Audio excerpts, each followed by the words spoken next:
పెద్ద పెద్ద చదువులు చదివినా కొలువులు దొరుకుతలేవని కొత్తగా చదువులు అయిపోయిన వాళ్ళు రంది పడుతుంటారు. పెద్ద పెద్ద జీతాలుండి కొలువులు చేస్తున్న వాళ్ళేమో వాటికి రాజీనామా చేసి ఊర్లోకి వచ్చి వ్యవసాయం చేస్తుంటారు. వాళ్ళకట్లా వీళ్ళకిట్లా ఎందుకు అనిపిస్తుందో ఏమో. కొంతమంది కొలువు లేని వాళ్ళకు, కొందరు కొలువు చేసేటోళ్లకు పొంతనే ఉండకుండా అవుతున్నది. సరే ఆ ముచ్చట పక్కన పెడితే ఇగో ఇక్కడ కొంతమంది పిల్లలు ఒక కుత్తు పైన చేసిండ్రు. అందరి మనసు వాళ్ళదికి గుంజుతట్టు చేస్తున్నారు. అదేందో ఒకసారి చూడండి. వారెవ్వా అదిరిందయ్యా చంద్రం అన్నట్టు పాత కార్ల కొత్త ట్రెండ్ ఒకటి మొదలుపెట్టిరు కదా. ఎక్కడికంటే అక్కడ తిరుగుకుంటా నోట్ల ఊరిలూరే తట్టు ఉండే వంటలు వండుకుంటా పిచ్చెక్కిస్తున్నారట గిగ్గుంటూరు పిల్లలు. పెద్ద పెద్ద చదువులు చదివి కొలువుల కోసం ఆరాటపడి అష్ట కష్టాలు పడి కొలువు తెచ్చుకొని కొన్ని రోజులకు ఆ నౌకరు మీద నారాజై దానికి రాజీనామా చేసి మళ్ళీ గిసొంటి పనే చేయవలసి వస్తుంది అనుకున్నారో, లేకుంటే మోడీ సార్ చెప్పినట్టు బజ్జీలు బోండాలు పెట్టుకున్నాడు కూడా నౌకరే అనుకున్నారో తెలియదు. కానీ ఈసొంటి సెటప్ చేసిరు మంచిగా. ఇక అందరి తీరుగా కాకుండా ఆయిల్ అంటే చికెన్ అనేది తయారు చేసి అందరు అడుగులు ఈ కారు దిక్కు పడేటట్టు చేస్తున్నారు. బొగ్గుల పొయ్యి మీద కోడి కండలు కమ్మగా వాసన వచ్చేటట్టు కాలుస్తున్నారట. ఆయిల్ చికెన్ స్నాక్స్ అనుకుంటా కాలుస్తుంటే కొనకుంటూ ఉండలేకపోతున్నారట గుంటూరు పబ్లిక్.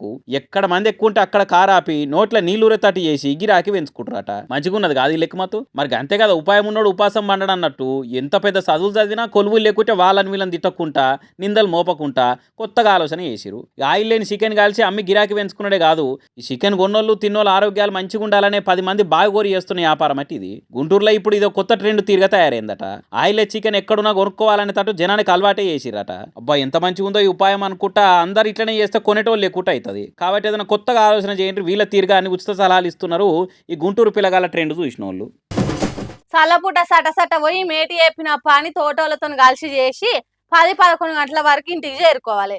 లేకుంటే ఎండ దెబ్బ దాకి కాకి లెక్క ఆడిపోవుడు ఖాయం. అందుకే పొద్దుగాల ఉపాధి హామీ కూలీలు ఆపచ్చన కొద్ది దప్ప అడుగులు వేస్తారు.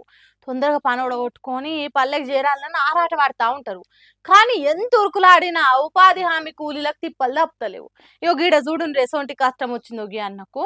అయ్యయ్యయ్యో, పగోనికి కూడా నీకు వచ్చిన కష్టం రావద్దే అన్న. 10 మంది నవ్వుతుంటే కూడా పాపిడ తీరుగా వేరేటోళ్ళ ఇంటికెళ్ళి నెత్తి మీద వాడుచుకున్నావు అంటే నీ ఓపికకు మొక్కాలనే అన్న. ఉపాధి హామీ పనికి పోయిన వాళ్ళ హాజరీ కోసం ఖచ్చితంగా ఫోటోలు దిగాల్సిందే అనే ముచ్చట అందరికి ఎరుకున్నదే. కొన్ని దిక్కులల్లా ముఖానికి చిక్కగా పౌడర్ రుద్దుకొని ఫోటో దిగితే గానీ గుర్తుపట్టలేదా యాప్.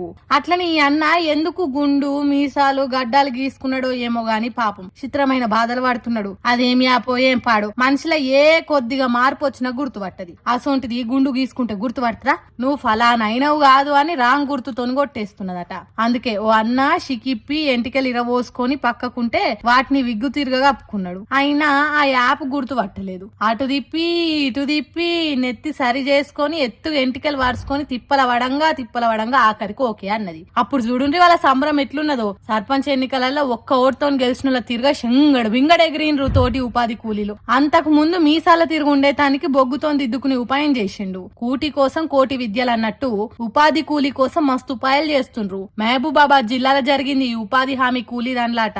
అయ్యా, ఉపాధి హామీ పథకాన్ని అమలు చేస్తున్న ఆఫీసర్లు రోజు టెక్నాలజీ పెరిగిపోతున్నది. కళ్ళ నుండే ఐరిస్ చూస్తే గుర్తుపట్టేటట్టు చేయొచ్చు కదా. ఎందుకు ఇట్లా ఉపాధి కూలీలను తిప్పలబెట్టుడు? ముఖం నిండా పౌడర్ రుద్దిపిచ్చుడు, జుట్టు లేకుంటే ఆడోళ్ళ శికలిప్పిచ్చి అప్పుడు మీసాలకు రంగులు వేసుకునుడు, ఇంత గోసపెట్టుడు ఎందుకు సార్లు? జరగి తిప్పలు తప్పించే ఉపాయం ఏదైనా ఉంటే చూడుండ్రి సార్లు అని కోరుతున్నారు ఈ ఇచ్చంత్రాల వీడియోలు చూసిన జనాలు కూడా.